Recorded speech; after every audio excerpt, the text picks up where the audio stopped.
针对这波冷气团的气象署是讲，这是较大冷的天气，而且水汽嘛较少，加上这辐射冷却的效应，所以各地呢体感的温度是拢会较寒的，也搁有这早暗温差嘛真大。不过这波冷气团虽然讲伊温度有较低，其实也未达到寒流的程度。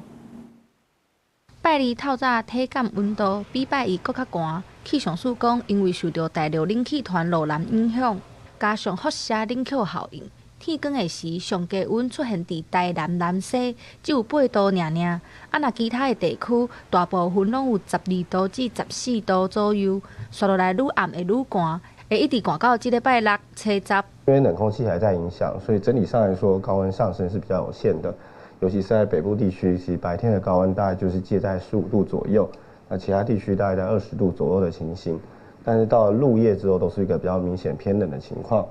那在9号、10号这2天呢，虽然冷气团是开始逐渐的减弱，但是因为